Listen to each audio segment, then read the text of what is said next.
respecto a todo esto de enseñanza remota, proponer también algunas ideas educativas para optimizar estos procesos de enseñanza-aprendizaje.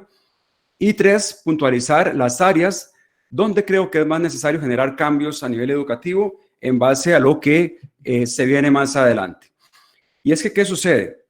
En enero, diciembre, enero, empezamos a ver cómo el tema del coronavirus empieza a afectar a Asia, China particularmente, y es algo interesante porque empezamos a ver los efectos en Asia, luego vemos los efectos en Europa, y creo yo que en alguna medida perdemos tiempo, como que vemos que la ola venía grande, pero como que no nos iba a tocar. O sea, y eso fue la sensación que me dio un poquito en Centroamérica y en México también, que estamos trabajando con un par de colegios, que como que nos relajamos un poquito, ¿no? Como que la ola está grande allá, pero quizás no llegue por estos lados. Entonces creo yo que tal vez se perdió un poquito de tiempo en que se pudo haber utilizado para planeamiento. Pero bueno, no importa. Lo que pasó entonces fue que cuando ya llegó a nuestra región, lo que hubo fue una reacción. Entonces, enseñanza remota, y eso empieza a generar una serie de preguntas, una serie de dudas, una serie de incógnitas que tanto las instituciones educativas a nivel macro como universidades, docentes y estudiantes empiezan a preguntarse, bueno, ¿ahora qué hacemos con esto? No estamos acostumbrados a esto. ¿Qué tanto sé de tecnología? ¿Qué tantos recursos tengo disponibles? ¿Estarán los papás también contentos con este cambio? Y vean qué interesante, porque yo tenía antes de, y esto lo menciono porque vean los cambios tan radicales que han pasado en pocos días. Yo tenía una semana completa de capacitaciones y seminarios en Costa Rica. Fue la semana después de que se dio el primer caso en Costa Rica. Y esa semana que yo iba para Costa Rica, yo llamé a las instituciones educativas y los colegios y todos me decían, no, estamos bien, todo está bien. Los estudiantes son los que no van a estar, pero nosotros vamos a seguir viniendo. Cuando yo hablé el viernes con estas instituciones, ya todo cambió. Ok, entonces vemos cómo esta reacción va cambiando las cosas poco a poco, ¿no? Y un día puede ser una cosa y un día puede ser otra. Entonces, cuando hablamos de enseñanza remota, hay un montón de incógnitas, dudas que empiezan a surgir.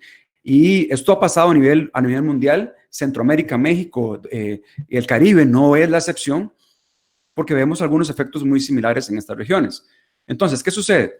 Que se viene la ola encima, empezamos a reaccionar y tenemos diferentes opciones que podemos tomar. Y estas opciones son tanto para la institución educativa como para nosotros como docentes, porque tengo entendido que hay muchos docentes aquí en esta webinar del día de hoy. Entonces, hay una variedad de opciones grandísima y estas opciones pueden llevarnos a un estrés, a la frustración, al miedo, a preguntarnos cuánto sé de tecnología, qué voy a hacer ahora. Tal vez aquellos docentes que no estaban muy tecnológicos les entra un pánico y aquí es decidir, ok, ¿qué puerta voy a tomar? ¿Qué acción voy a tomar? No solamente yo como docente, sino la institución también. Entonces, ¿cuál camino tomar? Porque al final de cuentas hay muchos caminos. Hay quien dirá, no, yo no quiero, o sea, hacer la enseñanza remota, o yo no sé, y me puedo quedar ahí en el miedo, en el no avanzar. Pero eso es una oportunidad para todos. ¿Para qué? Pues para tirarnos al agua. Porque al final de cuentas, el que no se tira, nunca va a aprender a nadar, ¿no? Y en ese sentido, creo que en la experiencia que hemos visto en Centroamérica, lo que hemos podido ver de México también, es que la gran mayoría de los docentes se tiraron al agua. Dijeron, no, aquí vamos con todo y vamos a ver qué nos pasa. Obviamente, en este tirarse al agua hay una serie de situaciones que han ido pasando y que han ido también ajustando. Lo que me gusta mucho, digamos que es muy rescatable de lo que ha pasado con este tema de la pandemia, es que a nivel docente se ha visto cómo han salido héroes que estaban tal vez ahí un poco escondidos, ¿no? Tal vez docentes que no eran muy tecnológicos, que dijeron, no, aquí yo estoy comprometido con el aprendizaje de mis estudiantes y yo voy 100% con esto. Tal vez no sé todas las herramientas, pero voy a trabajar inclusive horas extra. Y esto es muy encomiable porque hemos visto que la educación no se puede detener, ¿ok? Independientemente de las cosas que sucedan. Nosotros vivimos una experiencia similar en Nicaragua hace 2 años con una crisis sociopolítica que obligó a los colegios a dar una enseñanza de manera remota y tuvimos la oportunidad de apoyar a muchos colegios acá para llevar esto adelante, ¿no? Pero la realidad es que nosotros como docentes tenemos que ser valientes y tirarnos y también pues ir aprendiendo en el camino, ¿no? Independientemente de qué tanto sepamos de tecnología o no, porque ahorita les voy a explicar que eso resulta no ser lo más importante. ¿Y qué pasa? Lo que pasa es que nosotros ya como docentes estábamos acostumbrados a un modelo que veníamos formando por tantos años y lo interesante de esto es que cuando parecía que teníamos todas las respuestas, y eso es una frase que usamos también a nivel de corporación con Grupo Mentor y Progrentis, que le hemos utilizado esta frase en otros contextos, pero que aplica súper bien acá, y es que lo siguiente, cuando parecía que teníamos todas las respuestas, cuando parecía que todo estaba bien, cuando estábamos haciendo tal vez solo algunos ajustes, cuando ya nuestro currículo estaba formado, cuando nuestros planes de elección estaban listos, cuando nuestra evaluación estaba ya también preparada, cuando nuestros conceptos y los materiales, estaba todo listo, llega esto. Entonces, cuando parecía que estábamos y que teníamos todas las respuestas, ¿qué sucede? ¡Pum! Nos cambian todas las preguntas.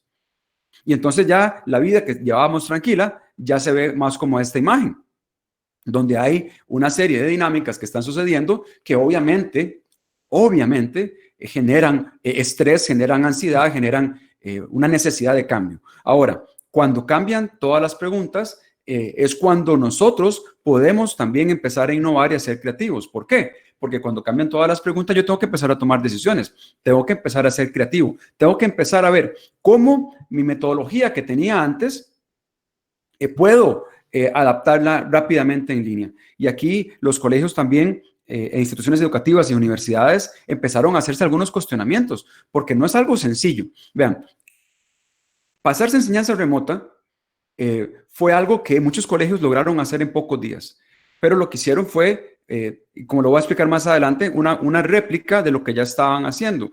Y tiene algún sentido, porque tener una educación en línea, formar un aprendizaje en línea, toma aproximadamente de 6 meses a un año para formar un curso con todos los recursos, los materiales, las dinámicas, para que sea un curso de calidad. Entonces, obviamente, en este escenario, pues, ok, tengo muchas preguntas y estas preguntas tengo que ir resolviéndolas, ¿no? Tengo que generar algunas respuestas a estas preguntas. ¿Cuáles son las posibles preguntas que yo espero que muchas instituciones hayan hecho? Es, bueno, ¿qué capacidad tengo? ¿Qué capacidad tienen mis docentes? ¿Qué recursos hay en la casa? ¿Hay personas competentes en la casa para ayudar a los chicos menores? ¿Hay disponibilidad de dispositivos en la casa? Acuérdense que muchos papás y mamás se fueron a trabajar en casa y muchos papás y mamá usan la computadora. Y entonces, todas estas dinámicas son preguntas que, como hemos recomendado nosotros desde que empezó esto hace 3 meses y también cuando lo hicimos en Nicaragua hace 2 años, es hacer estas preguntas, porque esto es lo que nos va a determinar el procedimiento que vamos a llevar adelante y el programa que vamos a llevar adelante. Si no contestamos esas preguntas al inicio es cuando hay un problema. Entonces, aquellas instituciones que no hicieron esas preguntas o que no se cuestionaron esto, como los recursos, quién está en la casa, quién puede ayudar, la accesibilidad, cómo se van a repartir los materiales, son aquellos instituciones que tuvieron y que han tenido más problemas. ¿Por qué? Porque tenemos que tener un fundamento antes de tomar una decisión de cómo vamos a llevar esto adelante. Y les recuerdo que lo que pasó en Centroamérica, Caribe y lo que conozco de México fue más una reacción que algo preventivo, ¿ok? No vimos o no tomamos medidas, creo yo, cuando estábamos viendo que esto se estaba complicando en Asia y en Europa, sino que esperamos hasta que llegara a nosotros y cuando llegó a nosotros, ahí fue donde reaccionamos. Ok, pero ya eso pasó, ya no vale la pena ir para atrás, pero sí es importante recapitular que es esencial evaluar todos estos diferentes componentes a la hora de tomar una decisión. Entonces, cuando estamos hablando de todas estas preguntas, sale algo muy interesante. Sale el sincrónico versus el asincrónico. Y si usted no conoce qué es esto, es básicamente un modo de interacción que podemos tener como docentes con nuestros alumnos. El sincrónico es como lo que estamos haciendo actualmente, donde estamos conectados por medio de una videollamada en vivo y estamos generando algunas actividades en vivo en el momento. Y el asincrónico es cuando dejamos actividades para que los estudiantes desarrollen a su propio paso y a su propio ritmo. Ahora, ¿por qué pongo versus? Porque una de las preguntas que más me han hecho no solamente instituciones, sino también en entrevistas que he tenido la oportunidad de dar, es cuál método es mejor. Y entonces quiero tocar eso un poquito porque me lo preguntan mucho. Y esto tiene que ver no con cuál método es mejor, sino con cuál método es mejor para usted, para su institución. Entonces, cuando me preguntan esto, yo siempre les pregunto, ¿qué recursos tienen? ¿Qué capacidad tienen de conexión? ¿Qué actividades quieren desarrollar? Porque al final de cuentas no es que un método sea mejor que el otro. Porque al final de cuentas, como les voy a explicar ahorita más adelante, eso no es lo que determina el aprendizaje. Aquí el punto es qué es lo mejor para mí, qué es lo mejor para mi institución. ¿De acuerdo? Entonces, cuando hablamos de estos métodos, de estos modos de interacción, de comunicación con nuestros estudiantes, tenemos que pensar a nivel macro. ¿Qué es lo mejor para la institución? ¿Por qué? Porque puede ser que alguien diga, no, es que el método sincrónico es mejor. O sea, que todo sea en línea, como muchas instituciones han hecho. Pero puede ser que este método no sea viable. Puede ser que no sea viable porque tal vez el 50% de la población estudiantil no tiene acceso a una computadora toda la mañana, por ejemplo, o no tienen una buena conexión a Internet para tener una videollamada. Entonces, todos esos elementos afectan y tienen que ser tomados en cuenta antes de que se tome una decisión. Entonces, ¿cuál modelo es mejor? Depende, repito, de cada institución. Ahora, en mi caso particular, en un mundo ideal, yo creo que una combinación de ambos es lo mejor, porque ambos tienen muchas posibilidades y muchas fortalezas, ¿de acuerdo?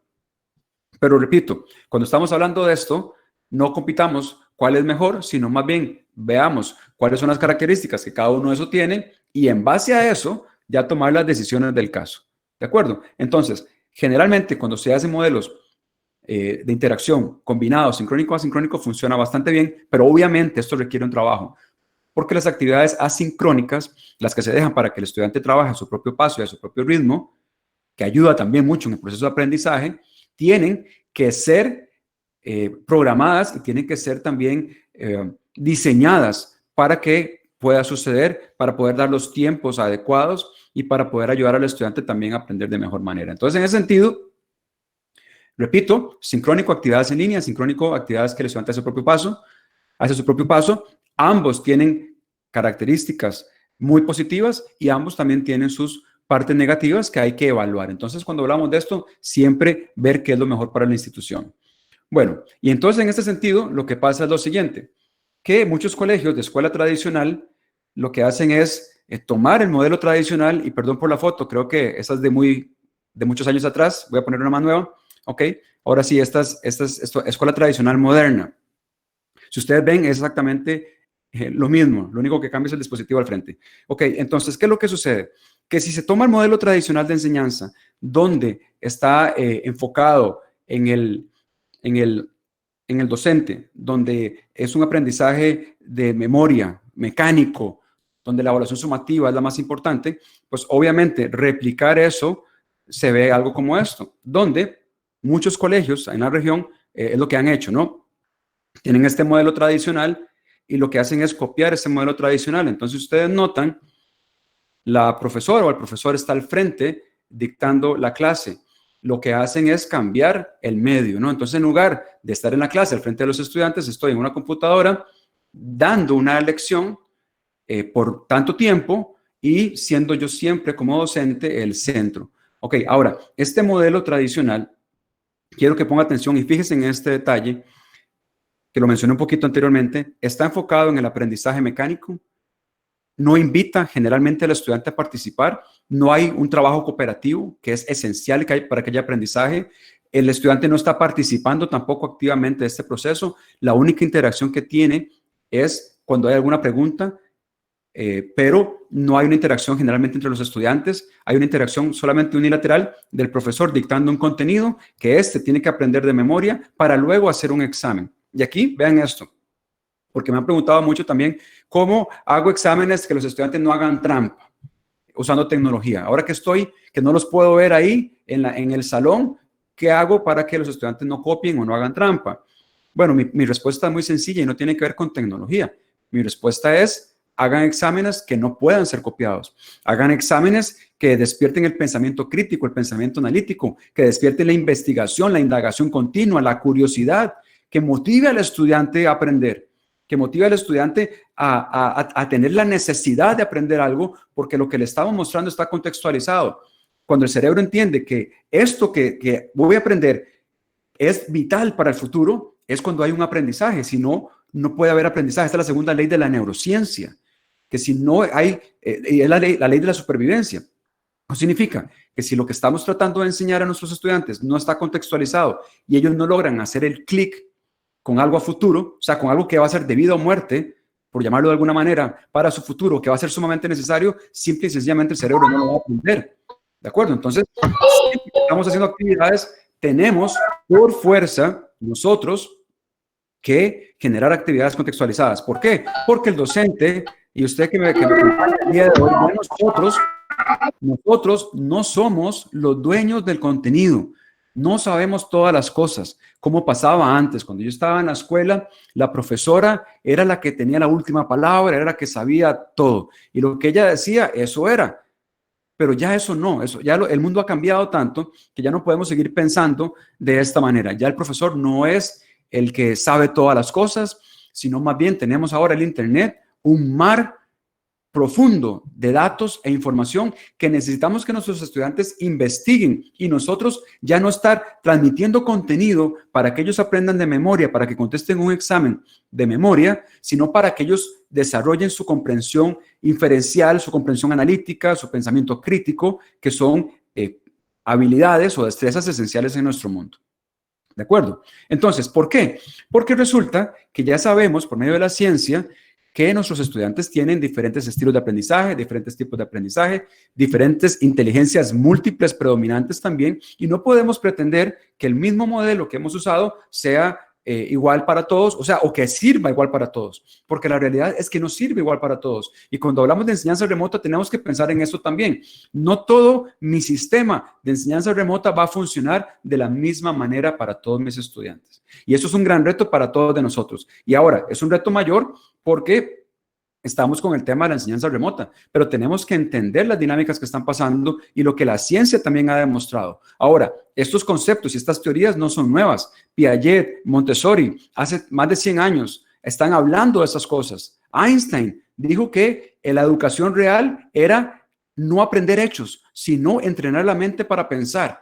Y se ha demostrado que el cerebro aprende por defecto. El cerebro aprende por defecto, pero el cerebro no piensa por defecto. Al cerebro hay que entrenarlo para que piense, ¿ok? Entonces, cuando hablamos de todos estos conceptos, tenemos que empezar a analizar cómo estamos enseñando y qué estamos enseñando, ¿no? Y cómo estamos nosotros siendo abiertos a la diversidad tan grande que tenemos en el aula, porque cada uno de nosotros aprende de maneras distintas. Y si ustedes tienen hijos, en mi caso particular tengo 2 hijos, son completamente distintos. Aprenden de manera totalmente distinta, tienen gustos completamente distintos, algunas cosas son iguales o parecidas, pero al final de cuentas, ambos estilos son diferentes. Entonces, si en mi casa yo tengo 2 hijos y veo que tienen cerebros únicos, como todos de nosotros, y que aún en un mismo núcleo familiar, ellos aprenden de maneras muy distintas, pues imagínense eso en el aula, ¿no? Y tenemos que entender eso porque es vital entenderlo. Entonces, ¿por qué? Porque nosotros queremos estudiantes que sean competentes. Si estamos pensando en el futuro de ellos, que es algo importante, y aprovechar también lo que está sucediendo en este evento de la pandemia, bueno, que voy a hacer cambios para, ya que tengo que aprender tecnología, ya que tengo que hacer cambios, pues bueno, hagamos todos los cambios de raíz, ¿no? Y no llevar, repito, el modelo tal vez que hemos estado llevando por tantos años a la práctica. ¿Y eso qué significa? Que vamos a tener que nuestros estudiantes estén participando activamente de su proceso de aprendizaje, porque cuando están participando activamente es a donde podemos asegurarnos de que las cosas que están aprendiendo van a quedar en la memoria a largo plazo de su cerebro. O sea, que ellos a largo plazo, en transcurso de los años, van a poder recuperar esa información de su cerebro y lo van a poder aplicar. Ahora, cuando se hacen exámenes solamente para pasar una materia, o cuando son exámenes de comprensión literal, lo que sucede es que eso queda en la memoria corta del cerebro. Y como queda en la memoria corta del cerebro y no se repite, no hay un proceso de repetición ni un proceso de experiencia, pronto se olvida. De hecho, ¿cuánto nos acordamos nosotros de cuando salimos del colegio? Yo he hecho esta pregunta a miles de docentes literalmente y cuando les hago esta pregunta, generalmente me dicen, bueno, yo del colegio me acuerdo un 10% de la parte educativa, un 15%. Algunos me han dicho máximo un 40%. ¿Pero por qué? Porque la dinámica de la enseñanza tradicional está enfocada solamente en la enseñanza corta para resolver un problema, para resolver un examen, y ese examen pues ya lo pasé y ya listo. Y yo no sé si a ustedes les pasó, pero yo cuando pasaba un examen en el colegio, era que terminara el examen y era como que se me vaciara en el cerebro. ¿Por qué? Porque ya dejaba de ser importante para mí. Yo no tenía ninguna contextualización, no tenía una motivación para aprender, entonces, y tampoco estaba participando activamente, mi aprendizaje era completamente pasivo, pues sentado en la silla. Y tenemos que tener cuidado con esto porque podemos caer en el error de llevar este mismo método tradicional a la enseñanza remota, a una enseñanza en línea, donde los estudiantes también están sentados escuchando a sus profesores por todo el día, de 8 de la mañana a 2 de la tarde, hablar, hablar y hablar, sin dejar que ellos participen activamente en el proceso. Ahora, cuando hablamos de eso también, estamos hablando de un aprender a aprender. Nosotros como docentes tenemos que enseñar a los estudiantes a aprender y desaprender también. ¿Qué más? Que tengan comprensión, análisis, síntesis y lógica. Por supuesto, no solamente la comprensión literal, sino una comprensión inferencial también, que puedan analizar, que puedan sintetizar, que puedan tener una lógica, un pensamiento crítico, un juicio, que puedan también, de lo vasto que tenemos de información, poder clasificar la información, poder agruparla, sintetizarla, clasificarla, poder tomar decisiones con base a la información que tienen a mano, ¿no? Y en esto se vuelve la evaluación formativa sumamente importante. Ya la sumativa no tanto. La sumativa, aquella que se refiere a los exámenes estos que son de memoria, no es tan importante. La evaluación formativa sí es importante porque la evaluación formativa nos va a permitir como docentes llevar un proceso de capacitación, de acompañamiento, de entrenamiento, si le podemos llamar así. ¿Para qué? Para que el estudiante logre ser competente en este mundo tan competitivo, tan agresivo, tan globalizado y que esté preparado para cualquier cambio, inclusive para lo siguiente. Ustedes han visto cómo la globalización ha ido creciendo en los últimos 20, 30 años, pero ahorita muchos economistas están hablando de que para recuperar la economía hay que desglobalizar. O sea, vean qué interesante esto. Bueno, si es desglobalizar, los estudiantes tienen que estar preparados para eso. Si es globalización, también. O sea, tienen que estar preparados para el cambio. Y el aprender cosas de memoria, el tener solo cosas en su cerebro que hace para hacer exámenes, no va a producir esto, porque eso no produce, repito, ni una comprensión, ni un análisis, ni una lógica, ni un pensamiento crítico que es tan importante en nuestros días. ¿Ok? Entonces, cuando pensamos en la enseñanza remota, también aprovechemos de una vez para cambiar las metodologías, para cambiar el enfoque que le estamos dando, para realmente ser facilitadores o coaches de nuestros estudiantes, porque ya el rol de docente que está parado al frente del aula, dictando contenido, en transmisión de contenidos y contenidos para que los estudiantes aprendan, eso ya está demostrado por la ciencia que no funciona. No queda eso en la memoria a largo plazo y los estudiantes no pueden recuperar eso más adelante. Bien, entonces, ¿qué cosas tenemos que entender de toda esta dinámica que estamos pasando? Porque otra pregunta que me hacen mucho es, bueno, los estudiantes pueden aprender en enseñanza en línea. Y yo, pues por supuesto que sí, porque el aprendizaje no depende del medio. Vean, ¿cuántos al menos yo puedo poner mi ejemplo de mi hija? Mi hija quería hacer papelitos, o sea, sombreritos de papel, y un día nos pusimos a ver unos videos de YouTube y ella aprendió a hacer su sombrerito de papel, aprendió a hacer su barquito de papel, lo aprendió sola. Esto se llama aprendizaje informal. Y nosotros estamos en la era del aprendizaje informal. ¿Qué significa eso? Que cualquiera de nosotros, al día de hoy, puede aprender a hacer cualquier cosa que le interese. ¿Por qué? Porque cuando algo nos interesa, cuando hay emoción y cuando hay una motivación, vamos a poner la atención requerida para aprenderlo. ¿Y por qué pongo estos 3 puntos? Porque cuando hablamos de enseñanza remota, tenemos que entender que no depende, repito, del medio, depende de cómo el cerebro aprende. Y nosotros como educadores debemos irnos convirtiendo más en neuroeducadores porque la ciencia ya nos ha enseñado mucho con respecto al cerebro. Ya hoy sabemos que la atención es el pilar fundamental para que haya un aprendizaje duradero y a largo plazo y un aprendizaje efectivo. Y también la emoción. Sin emoción no hay aprendizaje. Entonces, cuando estamos hablando de la enseñanza remota, vámonos más para atrás. Vámonos al punto de si mis estudiantes estaban logrando esto. Si yo estaba logrando por medio de las actividades captar su atención, que yo no sé si ustedes saben, pero la generación Z, o sea, todos aquellos niños o muchachos nacidos del año 2000 para acá, que creo que la mayoría de nuestros estudiantes, dice la investigación que prestan atención 8 segundos. Fíjense en esto, 8 segundos. Entonces, si estos niños y estos adolescentes prestan atención 8 segundos en una clase normal, en una situación normal, ¿cómo pretendemos nosotros tener y dar una lección donde estamos hablando por 45 minutos, una hora, hora 30, y pretender que ellos nos presten atención. En línea, la atención, aunque no he visto investigación con respecto a esto, pero estoy seguro que la distracción va a ser mayor. ¿Por qué? Porque hay más estímulos en la casa. Si la familia no ha preparado un lugar que esté fuera de estímulos de distracción, los estudiantes no van a poner atención. Si ya de por sí prestan atención 8 segundos, imagínense en un ambiente de una casa donde haya una serie de distractores por todo lado, ¿no? Entonces, esto hicimos un webinar también hace unas semanas para familias con respecto a estos temas, porque era importante también tener un espacio en la casa para exclusivamente estudio, ¿no?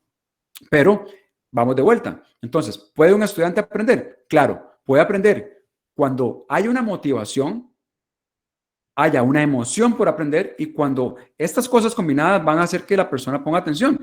Yo les puedo decir, mi hija es bastante distraída, pero por ejemplo, en este ejemplo que les pongo de esta dinámica que estuvimos haciendo con los origami, puso toda la atención del mundo. ¿Por qué? Porque estaba interesada en eso, porque era algo que le motivaba, porque era algo que quería hacer. Y si nosotros no logramos captar eso a nuestros estudiantes, los perdemos inmediatamente y no vamos a lograr que ellos aprendan de una manera significativa. Ahora, ¿por qué todo eso es importante? Porque tenemos que entender la dinámica de lo que estamos haciendo como docentes y tenemos que entender también la necesidad y la urgencia que tenemos nosotros de preparar a nuestros estudiantes para el futuro. Por ejemplo, vean esto. Ese es el proyecto ATC21S. Yo no sé si ustedes tienen alguna referencia con respecto a esto. Lo hizo Cisco, Microsoft, IBM. Y entonces estas empresas se reúnen y empiezan a definir lo que son las competencias del siglo XXI. ¿Qué significa esto? Que ya entendemos que el estudiante no va a ser exitoso con solo saber cosas. ¿Por qué? Porque el contenido de todo lo que está, de lo que podemos saber, está en el Internet. No era como nosotros antes, que teníamos que ir a la biblioteca y que era toda una aventura ir a la biblioteca. Al menos en Costa Rica era toda una historia ir a la Biblioteca Nacional. Pero tenemos que entender que eso ya no es así. Ya el contenido existe. Ahora, que el estudiante sepa el nombre de los ríos, las fechas, ya resulta no tan importante.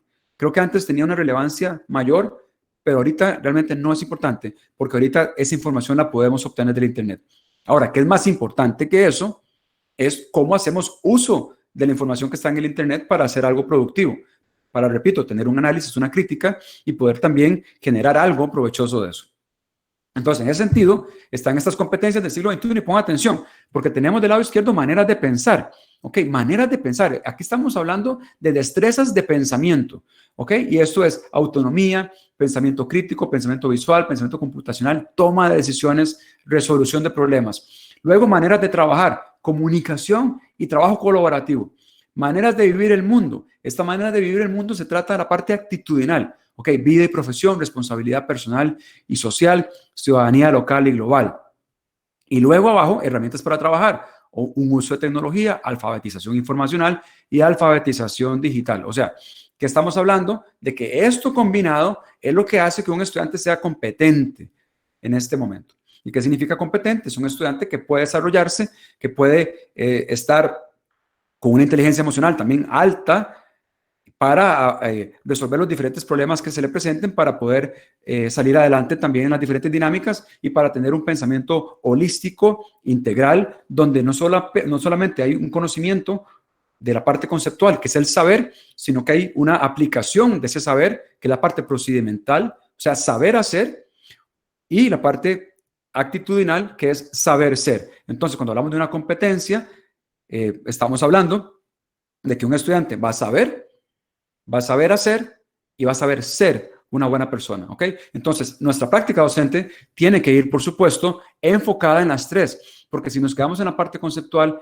yo creo firmemente que le hacemos un daño grande a nuestros estudiantes, porque, repito, el saber cosas ya solamente por saber no es importante o no es tan importante. Si yo sé algo y yo no puedo aplicar ese conocimiento en algo productivo, ya estoy limitado.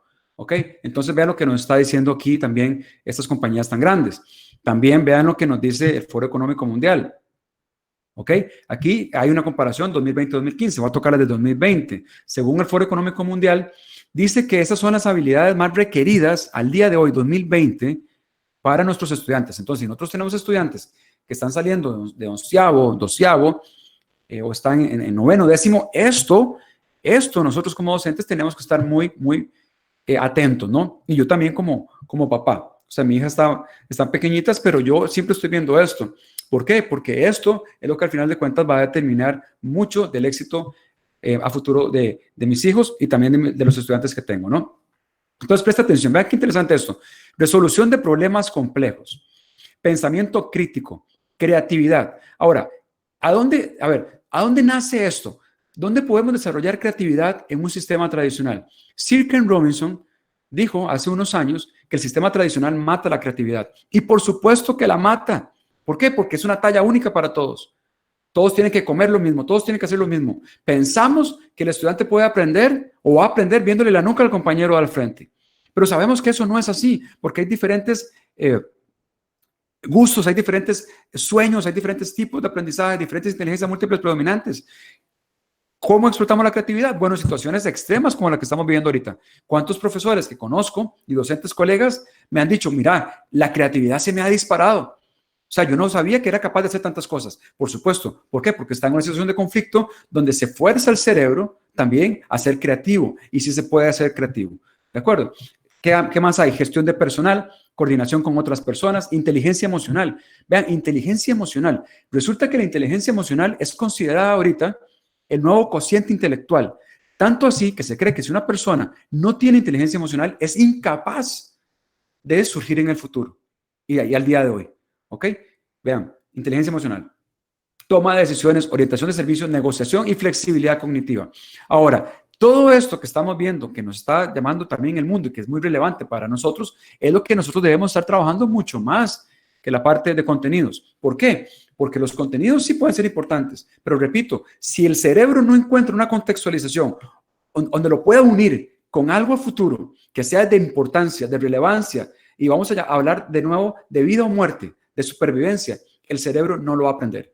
Pero si hacemos actividades y dinámicas donde se entiende y el estudiante va a entender que esto es vital para el futuro, cuando estamos haciendo actividades para desarrollar su creatividad, la innovación, el pensamiento crítico, y hay esa conexión con algo contextualizado, que el estudiante pueda decir, si esto definitivamente me va a servir, ahí es donde hay un aprendizaje a largo plazo y un aprendizaje para la vida. Pero nosotros como docentes tenemos que estar preocupados por estas cosas. Ahora, lo que estamos pasando ahorita con el aprendizaje o la enseñanza remota, pues obviamente esto aplica muy bien. ¿Por qué? Porque podemos proponer actividades de resolver problemas complejos, podemos hacer actividades de pensamiento crítico, de explorar la creatividad, de coordinar con otras personas, de trabajar la inteligencia emocional, por supuesto, en estos tiempos también de tanto estrés, de toma de decisiones, negociación y demás. O sea, son cosas que la pandemia nos está llevando también en la parte de la enseñanza remota. O sea, se puede hacer. Ahora, por eso, ¿por qué toco estos temas? Porque estamos en una oportunidad de oro para llevar esto adelante.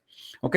¿Y por qué esto es importante? Porque resulta que cada vez más se suman empresas que ya no requieren títulos universitarios para sus prospectos.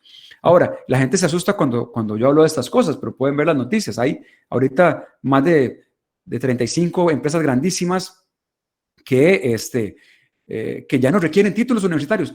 Y eso es un reto. Yo soy docente universitario y es un gran reto porque cuando yo empiezo a ver estas noticias, yo me pregunto a mí mismo, bueno, ¿qué estoy haciendo? O sea, ¿qué estoy enseñando? Por ejemplo, Google, que al inicio solo contrataba gente con doctorados y gente con maestría, pasan los años y al final se dan cuenta que esta gente carecía de una serie de habilidades que eran esenciales, como la comunicación, el trabajo en equipo, el liderazgo, la resiliencia y otras cosas, ¿no? Entonces, ¿qué pasa? En el 2014, más o menos, el Departamento de Recursos Humanos de Google dice, no, ya no más, porque no queremos gente que sepa cosas. Queremos gente que sepa hacer cosas. Y lo que necesiten saber de conceptos, nosotros se lo enseñamos. Ahora, hablamos de una nueva educación. Probablemente que sí, porque las empresas están capacitando a su personal. Ahora, ¿en qué no los pueden capacitar? Porque no daría el tiempo. Pues en esas habilidades. Pero si una persona tiene la habilidad de resolver problemas complejos, tiene una buena inteligencia emocional, tiene creatividad, tiene innovación, pues obviamente se va a adaptar muy fácil a un curso que le puedan dar donde va a aprender las partes conceptuales y con toda esa destreza que tiene, ya formada con esa competencia, pues lo toma y lo lleva adelante. Por eso es que tenemos tantas empresas también ya tomando este tipo de decisiones a nivel mundial. A Jack Ma, el asiático de Alibaba, no sé si lo conocen, una vez le preguntaron sobre los títulos en los prospectos. O sea, ¿qué piensa? Le preguntaron a Jack Ma, ¿qué piensas de los títulos universitarios? Y refiriéndose a los empleados que él está contratando. Y Jack Ma dijo algo que cuando yo lo escuché a mí me sorprendió mucho, y yo no sé si ustedes escucharon esto. Jack Ma dijo, el título universitario solamente me sirve para saber cuánto un estudiante gastó en la universidad. ¡Wow! Cuando yo escuché eso, yo tuve que sentarme y reflexionar un montón. Y repito, ¿de qué estamos haciendo? Y la universidad ahorita creo que está en un reto grande y tiene que haber un cambio radical, profundo, para que el estudiante, cuando salga de la universidad, salga siendo competente. Y esto es, creo que el reto más grande a nivel de universidad y también a nivel de colegio y primaria. O sea, tenemos que empezar a formar estudiantes competentes, estudiantes que puedan salir y no solamente aplicar a esas empresas grandes, sino también que puedan emprender su propio negocio, que puedan ser flexibles, tener flexibilidad cognitiva, como veíamos anteriormente, tener don de servicio, ser personas de bien. O sea, esto es lo que la sociedad necesita y nosotros estamos en el campo de batalla como las personas que podemos producir este cambio. ¿Por qué? Porque yo quiero un futuro mejor para mis hijos. Y esto se va a dar, obviamente, si estamos preparando a nuestros estudiantes de la mejor manera. Y repito, en las 3 áreas, conceptual, procedimental y actitudinal. ¿De acuerdo? Entonces tenemos esta dinámica que está pasando y es bueno saberla también porque es un reto para nosotros. Y repito, pues preguntar qué estamos haciendo y cómo podemos también cambiar. Ahora, cuando vemos todas estas dinámicas que están pasando, tenemos que pensar también en lo siguiente. ¿Por qué? ¿Cómo estamos evaluando? Y vean qué interesante porque Stuart Gordon es un experto en educación, ya empieza a tocar el tema de que hay una estrecha relación entre la forma en que evaluamos y la forma que nuestros estudiantes aprenden. Entonces, dice este autor que la forma en que evaluamos va a potenciar o va a limitar el aprendizaje de nuestros estudiantes. Vean qué importante esto. O sea, la forma en cómo estamos evaluando va a afectar positiva o negativamente el aprendizaje de nuestros estudiantes. Ahora, ¿por qué toco este tema? Porque estamos viendo toda la dinámica que estamos pasando. Entender también que ya estamos en la 4ª revolución industrial. Ustedes se acordarán que la primera revolución industrial tomaba el agua y el vapor para mover la industria, fue todo un cambio social rápido. Luego la segunda revolución industrial, la electricidad como el principal componente para mover la industria. Luego venimos a la 3ª revolución industrial, que es los sistemas informáticos y la computación. Ahora, estamos en la 4ª revolución industrial, según los organismos más reconocidos a nivel mundial. ¿Por qué? Porque el crecimiento de esta 4ª ha sido exponencial, no fue lineal como las anteriores. ¿Ok? ¿Qué es lo que sucede en la 4ª revolución industrial? Vemos la inteligencia artificial, el Internet de las cosas, el Big Data, que esto es lo que ya está llevando adelante también la industria, la producción a nivel mundial. Y esto es lo que vamos a ir viendo cada vez más. Entonces tenemos que entender esta dinámica. ¿Por qué tenemos que entenderla? Porque el modelo tradicional de educación, que les mostré anteriormente, con una imagen un poco viejita, nace después de la primera revolución industrial. Entonces, si nace este modelo de la primera revolución industrial, ¿cómo es posible que sigamos teniendo el mismo modelo ahorita que ya estamos en la 4ª revolución industrial, donde todo ha cambiado, donde los carros son más modernos, donde las pantallas son más modernas, donde la computación es mucho más moderna, donde tenemos inteligencia artificial, realidad virtual, realidad aumentada? O sea, con tanto cambio, y la escuela sigue como en una burbuja, creyendo que tiene que seguir haciendo los métodos igual a como los ha hecho todo este tiempo. No puede ser así y nosotros tenemos que empezar a cambiar también la evaluación y por eso toco este punto, es súper importante tocar, porque es necesario cambiar la evaluación en base también a lo que queremos que los estudiantes desarrollen junto a nosotros. Bien, entonces algunas reflexiones finales para ir dando un poco de cierre a esto y también poder contestar algunas de sus preguntas. ¿De acuerdo? ¿Qué reflexiones finales podemos tener al respecto? Bueno, efectivamente vivimos un proceso de cambio donde nos obligó esto a ser creativos, a usar más la tecnología, a buscar mecanismos para poder llevar adelante la educación y no parar. Y en ese sentido, creo que la pregunta más importante que debemos hacer nosotros es que si en todo esto que pasó, estamos preparando a nuestros estudiantes para el futuro. ¿Por qué? Porque muchas de las cosas que estamos viendo también a nivel mundial y nosotros en nuestra práctica docente, especialmente en el área centroamericana y el Caribe, que es donde tengo más experiencia, es que este modelo tradicional sigue siendo el primordial en la institución pública, el primordial en muchas instituciones privadas, y tenemos que preguntarnos si este modelo tradicional de aprendizaje mecánico, de aprendizaje pasivo, de transmisión de contenidos, funcionará o será lo suficientemente bueno para nuestros estudiantes a futuro. Yo digo que no. Yo digo que no es suficiente saber cosas. Por eso, primero, reflexión. Estamos preparando a nuestros estudiantes para el futuro. Estamos usando esta oportunidad de oro que tenemos para hacer también cambios profundos en nuestra práctica docente y ayudarlos a ellos a estar listos y preparados para el futuro, no para nuestro presente ni mucho menos para el pasado, sino el futuro. Y para eso tenemos que saber las dinámicas que están pasando a nivel político, a nivel económico, a nivel social, también a nivel, obviamente, tecnológico. ¿De acuerdo? Entonces, aquí 3 puntos que quiero dejar de cierre porque son súper importantes. Entonces, tenemos el escenario de enseñanza remota que yo creo que va a extenderse mucho más de lo que pensamos. Eso es lo que yo veo. De hecho, creo inclusive que a nivel, o sea, que al mediano plazo va a haber una combinación de lo que se llama como un blended learning, donde algunos estudiantes van a ir un día, los que no van a estar aprendiendo en casa y va a haber una rotación así. No estoy completamente, o sea, no puedo poner las manos en el fuego por eso, pues no soy adivino, pero creo que vamos a ver mucho más de eso. También creo que las universidades van a irse pasando paulatinamente a una enseñanza más en línea y menos presencial. Esto lo creo porque hace 20 años ya inclusive más, muchas universidades están diseñando cursos para que eso sea una realidad. Y ya vemos cómo cada vez hay más universidades brindando una excelente educación en línea. Entonces, creo que la universidad en su modelo presencial, quizás para muchas de las carreras, va a ir dejando de existir. Bien, entonces, aquí para ir terminando con 3 puntos importantes. El primero es pensar siempre en la metodología de enseñanza-aprendizaje antes que la tecnología que se va a utilizar. ¿Qué estoy hablando con esto? Que tenemos que entender cómo el cerebro aprende. Y ya les mostré algo muy básico. La atención, la motivación y la emoción son las 3 claves para que haya un aprendizaje significativo. Ok, esas no dependen del medio. Ya yo les expliqué con el caso de mi hija, por ejemplo, que le apasionó aprender origami, lo aprendió sola, tuvo la atención para hacerlo, motivación y la paciencia y la perseverancia que originó eso. Ahora, ella lo aprendió, yo sé que va a hacer su barquito y su sombrerito que ya sabe hacer y lo va a saber hacer por toda su vida. O sea, no tengo ninguna duda de eso. Nosotros tenemos que lograr eso también.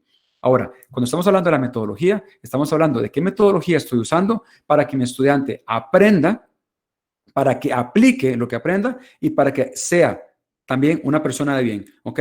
Entonces, siempre que hablo a nivel de enseñanza remota o enseñanza presencial, ahorita en el escenario de enseñanza remota, pensar qué metodología estoy usando para llegar a mis estudiantes, qué metodología estoy usando para cubrir los diferentes estilos de aprendizaje, los diferentes tipos de aprendizaje, los diferentes sueños que ellos tienen, los diferentes gustos, las diferentes dinámicas. Entonces, todo va a nacer ahí, de qué metodología es más práctica para mis estudiantes. Yo soy el que los conozco, yo soy el que he estado trabajando con ellos, yo tengo que escoger también cuál es la más apropiada o cuál combinación puedo tener también más apropiada. ¿Para qué? Para lograr un aprendizaje significativo. Yo estoy convencido de que ninguno de ustedes quiere que sus estudiantes sepan cosas para pasar exámenes y ya. Estoy convencido de eso. Pero para que lo que estemos enseñando y para que ellos nos recuerden con mucho aprecio en el futuro y que recuerden y que puedan recuperar esa información a largo plazo, tiene que haber una metodología de enseñanza activa que les permita a ellos ser partícipes de su proceso de aprendizaje, de tener experiencia, de poder compartir, de poder hacer, porque aprendemos haciendo. Todos de nosotros aprendemos haciendo, ¿ok? Es salirse de ese método pasivo, donde ellos están sentados solamente recibiendo información y ponerlos en el centro de la educación y que ellos aprendan haciendo. El segundo punto, súper importante, la evaluación formativa y competencial. La evaluación sumativa va a ser importante solamente para mandarle a los ministerios de educación, porque eso es lo que piden de nosotros, una evaluación sumativa. Pero al final de cuentas, la evaluación formativa y competencial es la que va a producir mejores resultados. ¿Por qué? Porque esa es la que nos va a permitir a nosotros ir haciendo los ajustes a tiempo y no esperar hasta que el reporte de notas esté terminado al finalizar un bimestre o un trimestre, cuando ya tal vez ha pasado 3 meses y no hicimos lo suficiente, ¿no? Entonces, cambiar y empezar a incorporar ese tipo de evaluación formativa y competencial que evalúe también cómo los estudiantes están creciendo en comunicación, cómo están creciendo en trabajo en equipo, cómo están creciendo en liderazgo. ¿Por qué? Repito, porque esto es lo que es más importante en este momento. ¿Ok? Entonces, la evaluación, como Stuart Gordon sugiere, y yo estoy de acuerdo con él, es que la evaluación que hagamos a nuestros estudiantes va a potenciar o va a limitar el aprendizaje que ellos tengan.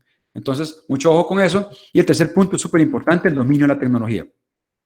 No va al revés.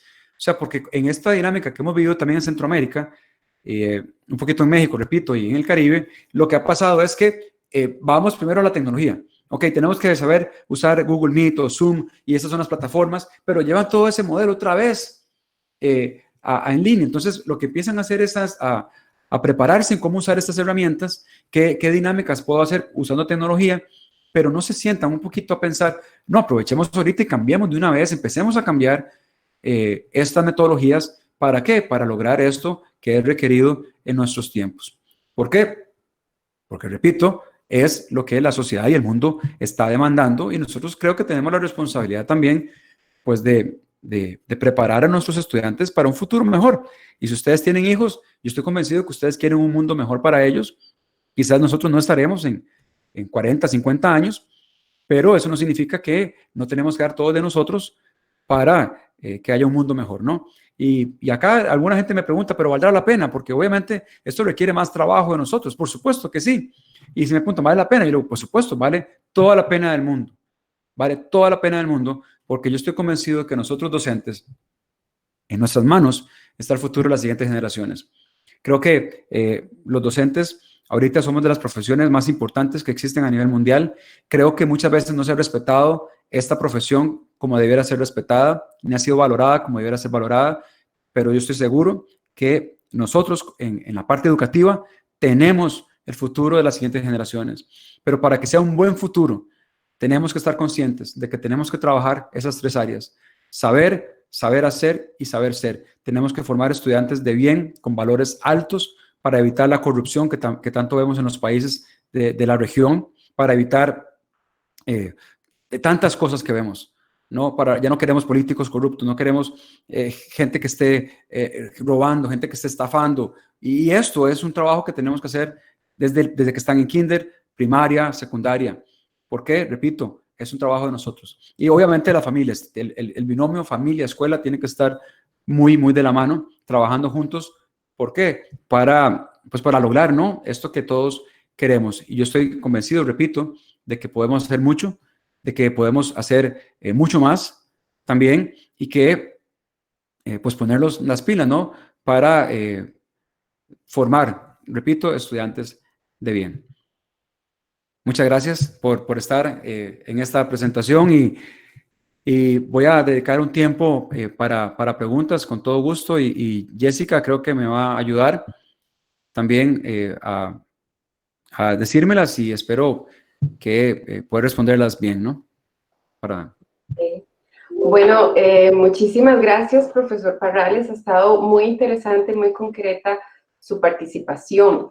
Tenemos muchísimos comentarios y muchísimas preguntas que he estado tratando de sistematizar para que podamos en un tiempo bastante prudencial comentar todos los temas que los profesores y profesoras de Centroamérica y de México están planteando. Entonces, le voy a leer algunos de los comentarios que han hecho los profesores y posteriormente las preguntas que he tratado de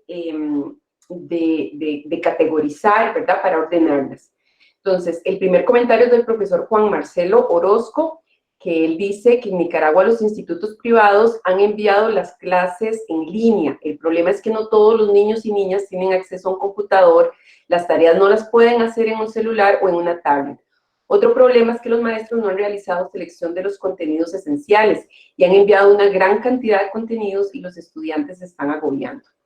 Guillermo Alfonso Brenes Tencio nos dice, muy interesante la charla del maestro Michael Parrales. Esperemos que las autoridades del MEP, en el caso de Costa Rica, el Ministerio de Educación Pública, la aprovechen como un valioso insumo para construir una nueva forma de incorporarse a las aulas. Ceci Guardado nos dice, qué importante trabajar las habilidades para la vida de nuestros estudiantes. Sonia Aguilar Mejía dice, deben estar capacitando siempre, ya que hay maestros que no les gusta atender. Y Janet nos dice, he ahí la importancia de las habilidades para la vida. Susan Gómez, de Guatemala, nos dice, considero que se debe capacitar tanto a docentes como profesores en el uso de herramientas tecnológicas educativas y plataformas virtuales, porque comparto la misma inquietud de Eric José. Parece contradictorio que los estudiantes sean tan activos en redes sociales y en el uso de las nuevas tecnologías de la información y comunicación, pero se les dificulta en el ámbito educativo. Al menos eso he percibido en mis estudiantes universitarios, incluso ellos mismos lo han admitido. Elizabeth Quintana nos habla de la formación continua del docente, que debe estar centrada en la educación tecnológica. Sergio Urrutia Vázquez dice, este es el momento para que nosotros como docentes hagamos un viraje de la forma tradicional de educación hacia el desarrollo del pensamiento más complejo, tanto del docente como del estudiante. Y Francisco Giovanni dice, la formación de los nuevos docentes debe cambiar y de los que estamos actualmente tratando de guiar, se debe revolucionar, tratar de cambiar la forma de enseñar haciendo uso de la tecnología, pero cambiar la forma tradicional de enseñar. En cuanto a las preguntas, profesor Parrales, hay, bueno, empiezo con esta del profesor Guillermo Brenes Tencio. Él dice, ¿qué consideramos didáctico en estos momentos de pandemia? ¿Cuál será a partir de ahora el replanteamiento de los modelos y saberes pedagógicos de una educación que generalmente era bancaria y muy vertical? Le voy a leer varias de las preguntas para que luego usted nos concrete. Si quiere voy contestando, porque si no, ¿le parece? El asunto es que tenemos muchísimas preguntas, Okay. y entonces podría tardar un